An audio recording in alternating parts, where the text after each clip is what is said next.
ছোট্ট একটি সূরা থেকে পরকালীন জীবন আমাদের কি হবে এ বিষয় নিয়ে দু একটি কথা আলোচনা করব ইনশাআল্লাহ। যথাসময় আমাদের প্রধান মেহমান চলে আসছেন, প্রধান আলোচক উনি চলে আসবেন। আসা পর্যন্ত আপনাদের সামনে কিছু কথা আল্লাহ রাব্বুল আলামিন যদি আমাকে বলার সুযোগ দেন বলবেন ইনশাআল্লাহ। সম্মানিত মা ও বোনেরা, আল্লাহ রাব্বুল আলামিনের শুকরিয়া, যে যেখানে যে অবস্থানে আছেন ওখান থেকে যদি আপনি মনে করেন যে আল্লাহর শুকরিয়া আদায় করব, তাহলে আপনি কোনো সময় হতাশা হবেন না, পথভ্রষ্ট হবেন না, আপনি কোনো সময়ের জন্য দুশ্চিন্তিত হবেন না। কারণ আপনার চাইতে অসংখ্য মানুষ যারা হলো অনেক কষ্টের মধ্যে সময় যাচ্ছে, সাংসারিক পারিবারিক বিভিন্নভাবে কষ্টের মধ্যে দিয়ে সময় কাটাচ্ছে, ওর চাইতে আপনাকে অনেক আল্লাহ ভালো রেখেছেন। এটা যদি মনে করে শুকরিয়া আদায় করেন তাহলে আল্লাহ রাব্বুল আলামিন আপনাকে আরো ভালো রাখবে। এ ব্যাপারে আমরা শুকরিয়া আদায় করাটা আসলে ভুলেই গিয়েছি। একসাথে কয়েকজন মা বোন বসলে কত যে আলোচনা শুরু হয়, কত যে গীবত ও নিন্দা সমালোচনা আমরা যে করতে থাকি, এটা কিন্তু আমরা চিন্তা করি না, ভাবি না। এই জন্য যত বেশি আমরা শুকরিয়া আদায় করব আল্লাহ রাব্বুল আলামিন তত বেশি আপনাকে ভালো রাখবেন। এ ব্যাপারে আল্লাহ রাব্বুল আলামিন বলেন, লাইন শাকারতুম লাযীদান্নাকুম ওয়া লাইন কাফারতুম ইন্না আযাবী লাশাদীদ। আল্লাহ রাব্বুল আলামিন বলেন, ও দুনিয়ার মানুষ তোমরা শোনো, আমি রব্বুল আলামিন যতগুলো নিয়ামত তোমাকে দান করেছি, সমস্ত নিয়ামতগুলোর থেকে যদি তুমি শুকরিয়া আদায় করো, কৃতজ্ঞতা স্বীকার করো, প্রশংসা করো, আমি রব্বুল আলামিন ওই নিয়ামত তোমাকে বাড়িয়ে দেব, নিয়ামতকে আরো বৃদ্ধি করে দেব। আর যদি শুকরিয়া আদায় না করো, কৃতজ্ঞতা স্বীকার না করো, প্রশংসা না করো, আমি রব্বুল আলামিন তোমাদেরকে আরো মস্ত বড় শাস্তির ব্যবস্থা করে দিয়ে দেব। আমার মায়েরা বোনেরা, এই নিয়ামতগুলো সম্পর্কে একটু চিন্তা করে দেখুন। আপনার পায়ের তালু থেকে মাথার চুল পর্যন্ত অসংখ্য নিয়ামত আল্লাহ রাব্বুল আলামিন দিয়েছেন। কোরআনে কারিমে আরেকটা জায়গায় আল্লাহ রাব্বুল আলামিন বলেন, ফি আইয়ি সূরাতিন মা শাআ রাক্কাবাক। আল্লাহ রাব্বুল আলামিন বলেন, এই দুনিয়ার সমস্ত মানুষকে আমি রব্বুল আলামিন যাকে যেমন ভাবে পছন্দ করেছি, যার চেহারা আকার আকৃতি আমার কাছে ভালো লেগেছে, আমি রব্বুল আলামিন আমার কুদরতি হাত দিয়ে আমার বান্দা বান্দিকে আমি তৈরি করে দিয়েছি। আমার মায়েরা, আল্লাহর পছন্দকে ওভারটেক করে এখন দেখা যায় অনেক মায়েরা, অনেক বোনেরা আল্লাহর পছন্দকে আর ভালো লাগে না, আর মেনে নিতে পারে না। না মানার কারণে, ভালো না লাগার কারণে নানান কায়দা, নানান পদ্ধতি অবলম্বন করে নানান ভাবে তখন চলে যায় বিউটি পার্লারে, যায় নানান রকম সাজগুজ করার জন্য, রাস্তায় রাস্তায় ঘোরাফেরা করার জন্য ইত্যাদি। আজকে আমার ভাইয়েরা বোনেরা, আল্লাহর শুকরিয়া আদায় না করে, আল্লাহর নিয়ামতের শুকরিয়া আদায় না করে, আল্লাহর পছন্দকে ওভারটেক করে আপনি যখন নিজের শরীরকে, নিজের সৌন্দর্যকে আরো বৃদ্ধি করার জন্য কোরআন বিরোধী, ইসলাম বিরোধী যেই কার্যক্রমগুলো রয়েছে সেই কার্যক্রমগুলো করতে যাওয়ার পরে একদিন, 2 দিন, 3 দিন পরে দেখা যায় মুখমণ্ডলের মধ্যে আল্লাহ রাব্বুল আলামিন এমন কিছু বরণ, এমন কিছু জিনিসগুলা বের করে দেয়, ওরা মুখের চেহারাটাই বিচ্ছিরি হয়ে যায়। আমার মায়েরা, আল্লাহ রাব্বুল আলামিন বলেন, ও দুনিয়ার মানুষ তোমরা ভালো করে শোনো, আমার পছন্দ মতো সৃষ্টি করার জন্য আদম আলাইহিস সালাম থেকে শুরু করে আজকে পর্যন্ত কিয়ামত পর্যন্ত যত মানুষ পৃথিবীতে আসছে এবং আসবে, কোন একটা মানুষের সাথে আকার আকৃতি চেহারার মধ্যে কোনো মিল তোমরা পাবে না। সুবহানাল্লাহ। কেন পাবো না? এটা হলো আল্লাহ এককভাবে পছন্দ করে আল্লাহ রাব্বুল আলামিন আমাদের চেহারাটাকে এই সুন্দর করে দিয়েছেন। সুবহানাল্লাহ। আমার মায়েরা চিন্তা করুন, এই দুনিয়ার মানুষ আপনাকে কে পছন্দ করে আর কে করে না এটা বিষয় নাই। ক্ষণিকের জন্য পৃথিবীতে আসছি, অস্থায়ী পৃথিবীর মধ্যে অবস্থান করতেছি। আল্লাহ রাব্বুল আলামিন আপনাকে যতটুকু নাজ নিয়ামত দিয়ে শরীরটাকে পরিপূর্ণ করে দিয়েছে, শুকরিয়া আদায় করার বাহিরে, শুকরিয়া আদায় না করে আল্লাহর নাফরমানি করার কারণে আজকে অধিকাংশ মানুষগুলো আমরা শান্তিতে বসবাস করতে পারি না। আমার মায়েরা, আল্লাহ রাব্বুল আলামিন বলেন, ও দুনিয়ার মানুষ তোমরা ভালো করে শোনো, এই মুসাফির খানা অস্থায়ী দুনিয়া, তোমার চোখের সামনে কত মানুষ চলে যাচ্ছে, তোমার চোখের সামনে দিয়ে কত মানুষ দুনিয়া থেকে বিদায় নিয়ে চলে গেল। এত মানুষ তোমার চোখের সামনে দিয়ে যখন বিদায় নিয়ে চলে যায়, তার থেকে শিক্ষা গ্রহণ না করে বরঞ্চ তুমি আরো বেশি ষড়যন্ত্র শয়তানের লিপ্তে পরিণত হয়ে যাও। কেন? মায়েরা দেখুন, এক একটি আল্লাহ রাব্বুল আলামিন যে নিয়ামত আমাকে আপনাকে দিয়েছেন, এই নিয়ামতগুলো যদি আমি আপনি শুকরিয়া আদায় করতে পারতাম, শুকরিয়া আদায় করতাম, আপনাকে যে সম্পদ আল্লাহ দিয়েছেন, যেমন দেখুন পৃথিবীতে যত আকর্ষণীয়, যেমন দেখুন লিচুর মৌসুমে লিচু, লিচুটাকে আল্লাহ এমন ভাবে আবৃত করে দিয়েছেন, উপরের যে একটা পর্দা, এই পর্দাটা ছিঁড়ার পরে ভিতরে দেখবেন আরেকটি পর্দা। কেন? খুব রসালো ফল, আকর্ষণীয় ফল, তাকে হেফাজত করার জন্য আল্লাহ রাব্বুল আলামিন পর্দাকে অবলম্বন করেছেন। এই পর্দাকে অবলম্বন করার কারণে এই রসালো ফলটি নষ্ট না হয়ে সুস্বাদু থাকে, ভালো থাকে, খেতে মজা পাওয়া যায়।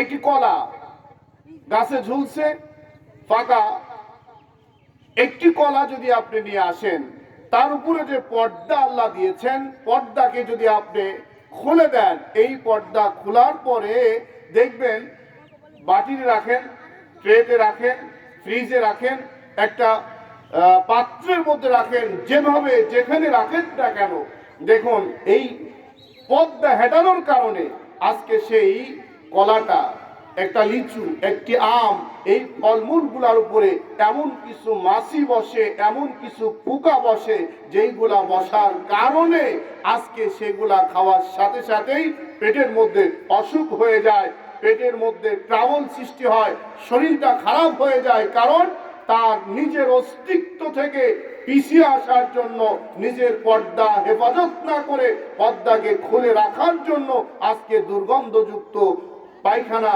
পোশাকখানা এবং পচা জায়গায় যে মাছিগুলা বসে, ওই মাছিগুলা ওই খাদ্যের উপরে বসা শুরু করে দিয়েছে। আমার মায়েরা ঠিক তেমন আল্লাহ রাব্বুল আলামিন আপনাকে যে সতীত্ব দিয়েছেন, চেহারা দিয়েছেন, আপনাকে সম্পদ দিয়েছেন, আল্লাহ রাব্বুল আলামিন আপনাকে পর্দা করার জন্য নির্দেশ দিয়েছেন। ওমা ও বোনেরা, আপনি যখন পর্দায় চলবেন, আপনার শরীরকে যখন হেফাজত করে চলবেন, আল্লাহ রাব্বুল আলামিন আপনার মান, সম্মান, ইজ্জত সমাজে, পরিবারে, সকল জায়গাতে আরো বৃদ্ধি করে দিয়ে দিবে। আজকে রাস্তায় রাস্তায় দেখুন, পরকালকে ভুলে গিয়ে, জাহান্নামের আগুনকে ভুলে গিয়ে, কবরে আযাবকে ভুলে গিয়ে, ইসলাম থেকে দূরে সরে যাওয়ার কারণে আজকে পরকিয়া বেড়ে গিয়েছে, আজকে অবৈধ কার্যক্রম বেড়ে গিয়েছে, জেনা বেড়ে গিয়েছে, যত রকম শয়তানি কার্যক্রম রয়েছে সমস্ত কাজের মধ্যে আজকে লিপ্ত হয়েছে মানুষ। কারণটা কি? কারণ হলো একটিবারের জন্য চিন্তা করে না, একটিবারের জন্য মাথার মধ্যে ঢোকে না, কাল কিয়ামতের ময়দানে আল্লাহ রাব্বুল আলামিনের সামনে আমাকে জবাব দিতে হবে। আমার ভাইরা চিন্তা করুন, আল্লাহ রাব্বুল আলামিন এই পৃথিবীতে পাঠিয়েছেন আমাকে আপনাকে অস্থায়ী জীবনের জন্য। এখান থেকে কিছু আমল যদি করা যায়, এখান থেকে যদি কোনো কার্যক্রম করা যায়, এখান থেকে কিছু নেকি হাসিল করা যায়, অনন্তকালের যে জায়গা কবর, অনন্তকালের জায়গা, অনন্তকালের যে জীবন পরকাল, সেই পরকালে নাজাত পাওয়ার জন্য, শান্তিতে থাকার জন্য আল্লাহ রাব্বুল আলামিন অনন্তকালের জন্য যে জায়গাটা নির্ধারণ করেছেন, ওই জায়গার জন্য আল্লাহ রাব্বুল আলামিন আমাকে আপনাকে একটা নীতিমালা দিয়েছেন। এই নীতিমালা অনুযায়ী যদি আমি চলি, এই নীতিমালা অনুযায়ী যদি আমি চলি, কোরআন দিয়ে যদি জীবনটা আমি সাজিয়ে চলতে পারি, স্থায়িত্ব জীবন পরকাল, আল্লাহ রাব্বুল আলামিন ওই পরকালের জন্য জান্নাতের ঘোষণা আপনাকে দিয়েছেন। আজ যদি মনে করুন কোরআন বিরোধী, ইসলাম বিরোধী যদি চলি, আর একটা জায়গা আছে যেটা যার নাম হলো জাহান্নাম। দুনিয়াতেও শান্তি পেলাম না, কবরেও শান্তি পেলাম না, পরকালে গিয়ে জাহান্নামের মধ্যে পড়তে হবে, সেখানেও শান্তির সুযোগ থাকবে না। এই জন্য মায়েরা, আমাদের উচিত শিক্ষা গ্রহণ করে আমাদের নিজের জীবনকে পরিবর্তন করে আমরা যেন পাঁচ ওয়াক্ত নামাজের মাধ্যমে আমি যেন আল্লাহ রাব্বুল আলামিনের হুকুম মেনে চলতে পারি, চলি, তাহলে আমাকে আল্লাহ রাব্বুল আলামিন নাজাতের ব্যবস্থা করবেন। দুনিয়া এবং আখিরাত উভয় জায়গা দিয়ে আমি তখন শান্তিতে বসবাস করতে পারবো। প্রিয় মায়েরা, আমি দেখতে পাচ্ছি আপনারা অনেকে গল্প করছেন, দাঁড়িয়ে আছেন, কথা বলছেন। প্লিজ আপনি কথা না বলে বসে পড়ুন। আমার মায়েরা, আমি আপনাদের সামনে যে সূরাটি তেলাওয়াত করেছি, সূরাতুল জিলজাল,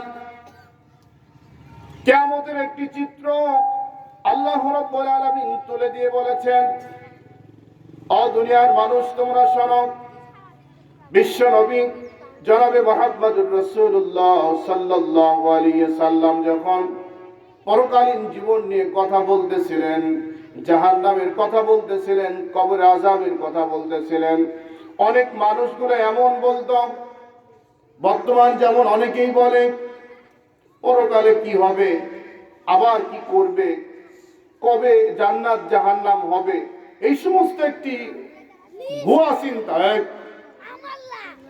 চিন্তা বাদ দিয়ে, এই সমস্ত ভুয়া চিন্তা বাদ দিয়ে দুনিয়ার মোহে পড়ে আনন্দ ফুর্তির লিপ্ত থেকে আমরা যদি চলতে পারি, যতক্ষণ পর্যন্ত চলতে পারি চলি, সময় যখন আসবে তখন জিকির আজগার নামাজ ইত্যাদি পড়া হবে। মায়েরা, ইতিমধ্যে আপনারা হয়তো জানতে পেরেছেন, গত 2 দিন আগে আপনি একটু চিন্তা করেন, আপনার জায়গাতে আপনি একটু চিন্তা করে দেখুন, যত অশ্লীলতা, বিহাপনা, যত রকম নোংরাম কার্যক্রম গুলা এই সমাজে চালু আছে, কোনো না কোনো বোন, কোনো না কোনো মার মেয়ে, কোনো না কোনো ব্যক্তি এই সমাজকে নষ্ট করার জন্য কাজ চালিয়ে যাচ্ছে। সেটা একজন মহিলা, সেটা একজন মেয়ে। যেমন দেখুন, গত 2 দিন আগে ঈশ্বরদীতে নর্তকীরা নাচলো, গান করলো, পুরা সমাজকে, পুরা মানুষদেরকে আনন্দ দিল, শয়তান আনন্দ পেল। এই যে শয়তানকে আনন্দ দেওয়া হলো, শয়তান আনন্দই আত্মহারা হয়ে গেল। বলুন তো মা, ইজ্জত যদি নষ্ট হয়, ইজ্জত যদি যায়, মান সম্মান যদি চলে যায়, তাহলে কি শুধুমাত্র ওই মহিলার গিয়েছে, না সমস্ত নারী জাতি কলঙ্কিত হয়েছে এই মানুষগুলোর জন্য? আজকে রাস্তায় যিনি বেপরদায় চলছেন, উনি শুধু একা নয়, আজকে যে পরকীয়ায় লিপ্ত হয়ে পুরা সমাজকে নষ্ট করছে, উনি শুধু কিন্তু একা নয়, পুরা নারী জাতের কলঙ্কিত হয়ে লজ্জায় মাথা নিচু হয়ে যাচ্ছে। যারা পর্দা পুশিদায় চলে, ইসলাম মেনে চলে, যারা কথা বলতে পারছে না। এই জন্য ভাইয়েরা আমার মায়েরা বোনেরা ভালো করে শুনুন। এমন আমরা অনেক কথা বলে থাকি, কত মানুষকে দেখলাম, কত মানুষ চলল, সবাই যদি চলে আমার সমস্যাটা কোথায়, এই চিন্তা মাথার থেকে বাদ দিয়ে দেন। আপনাকে ভালো হতে হবে, আপনার ফ্যামিলিকে ভালো করতে হবে, আপনি একাই সিদ্ধান্ত গ্রহণ করুন। এই পৃথিবীর সমস্ত মানুষগুলা যদি শয়তানি কার্যক্রমের মধ্যে লিপ্ত হয়ে যায়, আমি একা আমার আল্লাহ রব্বুল আলামিনকে সন্তুষ্ট খুশি করার জন্য আমি নিজেই যথেষ্ট হয়ে যাব। প্রত্যেকে যদি নিজ জায়গা থেকে সিদ্ধান্ত নিয়ে নিতে পারেন। মা আমার, যুবক যুবতী আমার বোনেরা যারা এসেছেন, আমি আপনাকে অনুরোধ করে বলি, আপনি যখন কলেজে যান, আপনি যখন হাই স্কুলে যান, আপনি যখন মার্কেটে যান, আপনি যখন রাস্তায় বেরিয়ে যান, আপনি যখন নিজস্ব কার্যক্রমের মধ্যে আপনি চলে যান, আপনি দুনিয়ার সমস্ত মানুষকে ভয় করার কোনো প্রয়োজন নাই।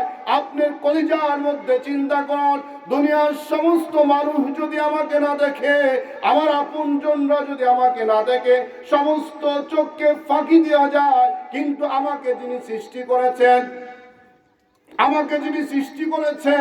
আমার চেহারা সৌন্দর্য করে যিনি দিয়েছেন, ওই আল্লাহ রব্বুল আলামিনকে আমি কোন সময়ের জন্য ফাঁকি দিতে পারি না। আল্লাহকে তো ফাঁকি দিতে পারছি না আমি। আমাকে সমস্ত মানুষ যদি আমাকে না দেখে, আমার আল্লাহ আমাকে দেখতেছেন, ওই আল্লাহর কাছে আমাকে হিসাব দিতে হবে।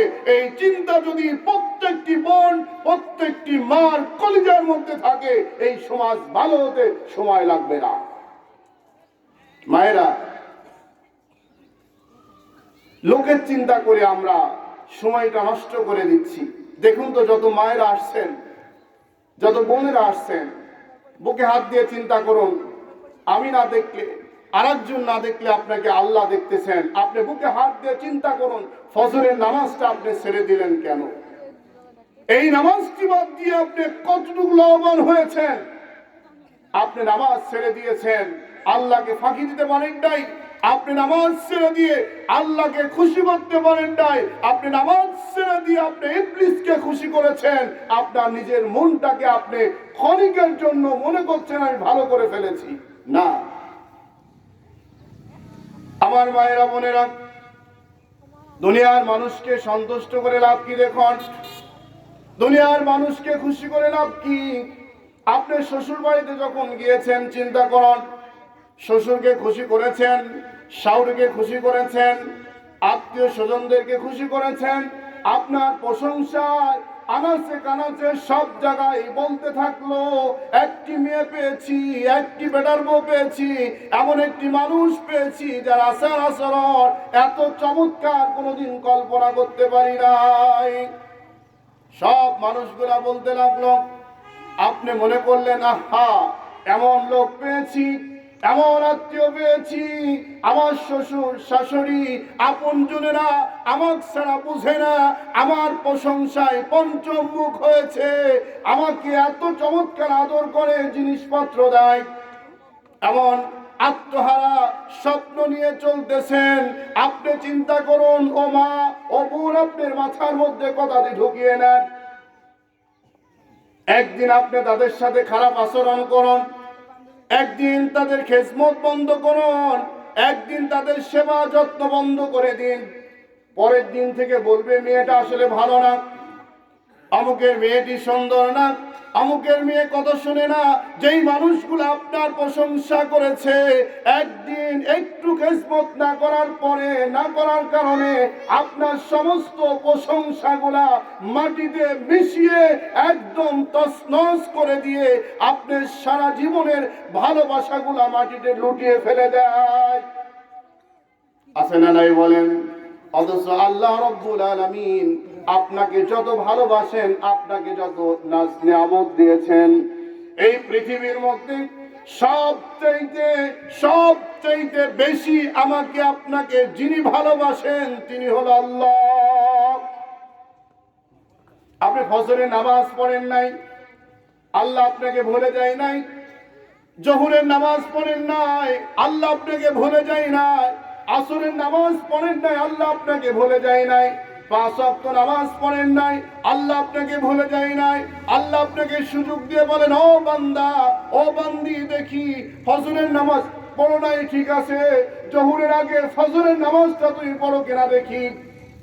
জোহরের নামাজ পড়ো নাই, আসরের আগ দিয়ে সেটা তোলে কিনা দেখি। মাগরিবের নামাজ পড়ো নাই, আবার দেখি এমন ভাবে আপনার জন্য আল্লাহ রাব্বুল আলামিন কারো কাছে বিরোধিতা করে না। আপনার জন্য বাতাস বন্ধ করে দেয়নি, আপনার জন্য অক্সিজেন বন্ধ করে দেয়নি, খাবার বন্ধ করে দেয়নি। আপনার জন্য আল্লাহ রাব্বুল আলামিন দুনিয়ার সমস্ত সুবিধাগুলা বন্ধ করে দেয় নাই। বেনামাজি যেমন, নামাজিও তেমন, সুদখোর যেমন, ভালো মানুষও তেমন। এই পৃথিবীর সমস্ত মানুষগুলাকে আল্লাহ রাব্বুল আলামিন যেই পরিমাণ ভালোবাসে, গোটা পৃথিবী এক জায়গায় করলে ওই পরিমাণ ভালোবাসার সমান হবে না।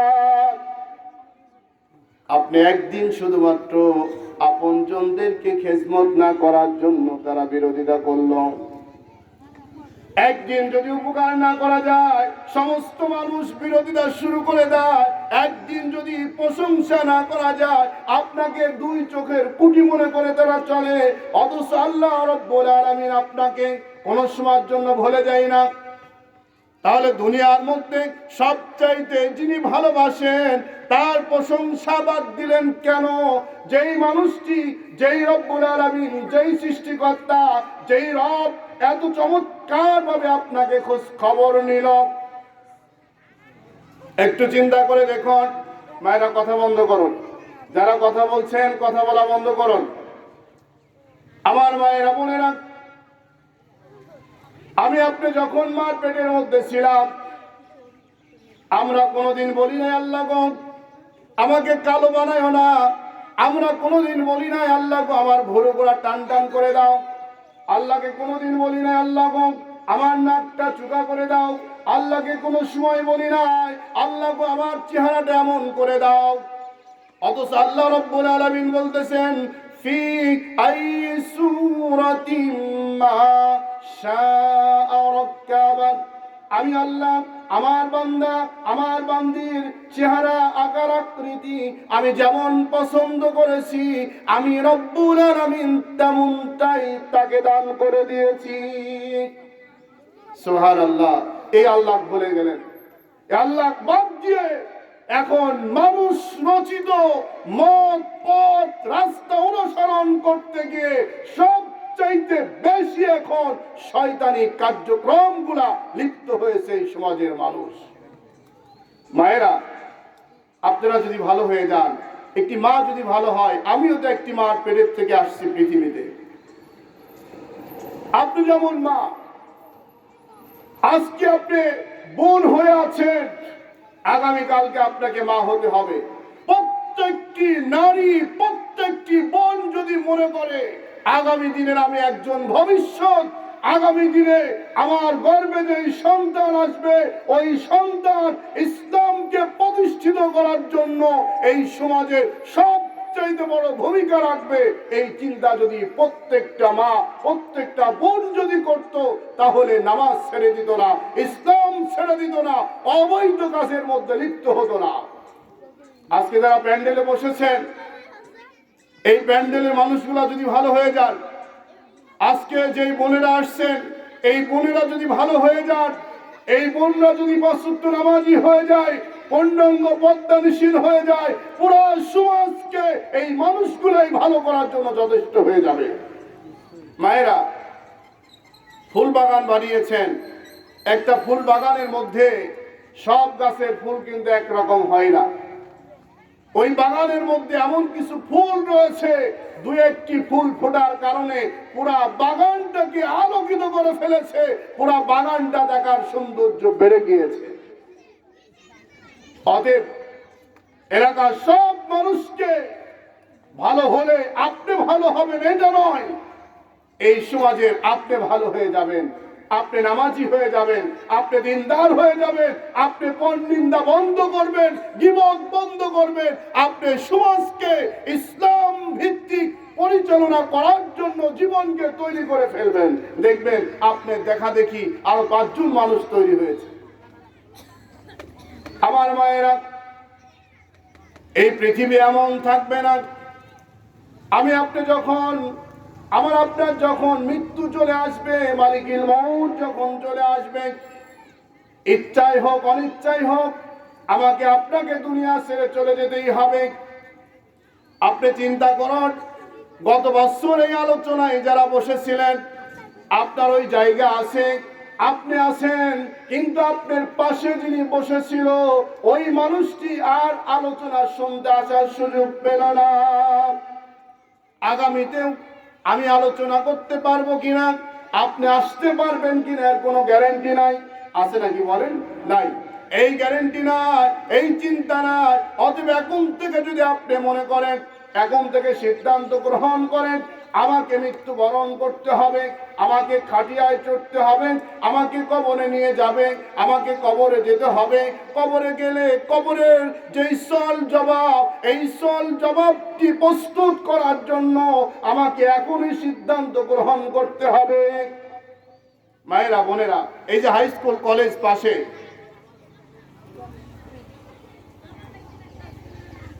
মায়ের মধ্যে ঝগড়া লাগলো নাকি?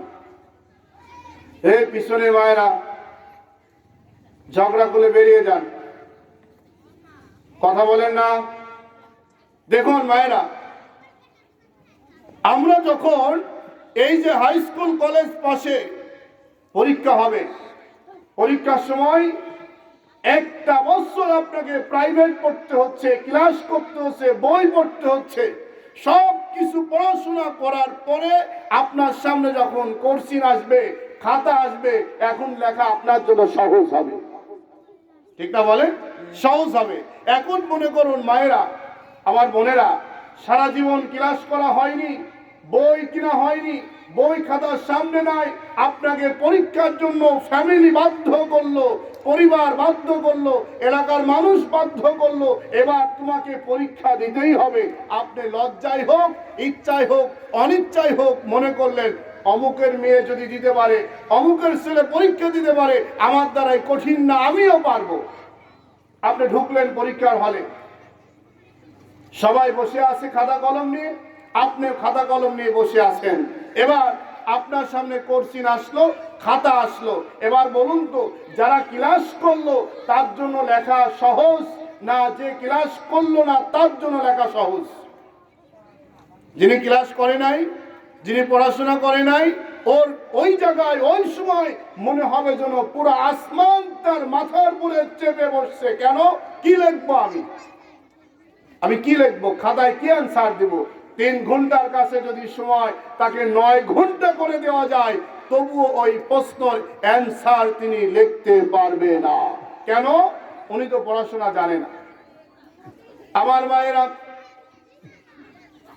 এমন বিষয় হলো, আমি আপনি যখন মৃত্যুবরণ করব, আমার আপনার যখন লাশটি কবরের মধ্যে ঢুকানো হবে, কবরের মধ্যে যাওয়ার পরে আমাকে আপনাকে মুনকার নাকির যখন প্রশ্ন শুরু করবে, বলমার রব্বুকা, তোমার রবকে?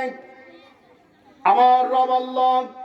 আমি তো কোনোদিন নামাজ পড়ি নাই, আমি কোনোদিন পর্দা করি নাই, আমি কোনোদিন ইসলাম মেনে চলি নাই।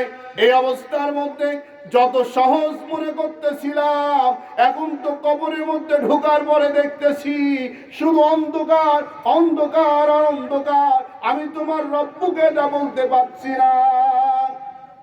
কিভাবে বলবো? আমি তো রব, আমার রব আল্লাহ, আমি তো বলতে পারছি না। এই জন্য আমি তো কোনোদিন এ রাস্তায় চলি নাই। পরীক্ষার হলে ঢুকে খাতায় অ্যান্সার করা যেমন কঠিন হয়ে যাবে, ওই মানুষটিকেও ওই কবরের মধ্যে সওয়াল জবাব দেওয়া এমন কঠিন হয়ে যাবে, উনি কোনো সময় সওয়াল জবাবের জবাব দিতে পারবে না।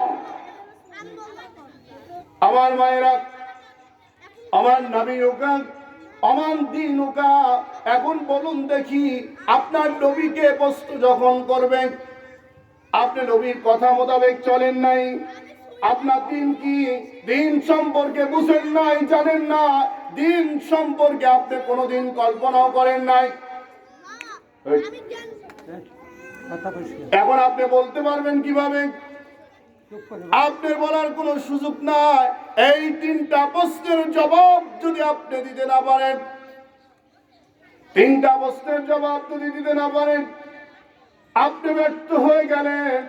দুনিয়ার মধ্যে এই বছর পরীক্ষায় পাশ করেন নাই, আগামী বছর পাশ করার সুযোগ আছে, আবার সুযোগ আছে, আবার সুযোগ আছে, কিন্তু কবরের সল জবাব যদি আপনি দিতে না পারেন, তাহলে আপনি মনে করেন এই যে কঠিন সময় শুরু হয়ে গেল, কবরের শাস্তি শুরু হয়ে গেল, এই শাস্তি থেকে আপনাকে বাঁচানোর মতো কোনো সুযোগ নাই। আমার ভাইয়েরা, আমার মায়েরা, বোনেরা, আমাদের প্রধান মেহমান চলে আসছেন।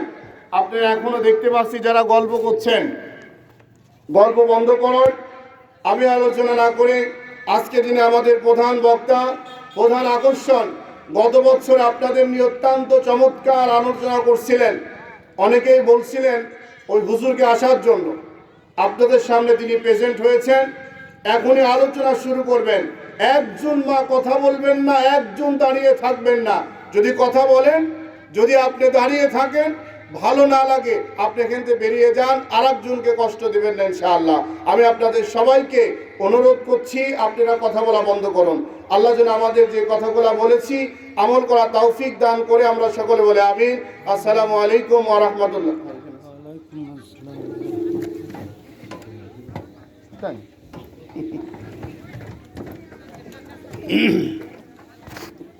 হ্যালো।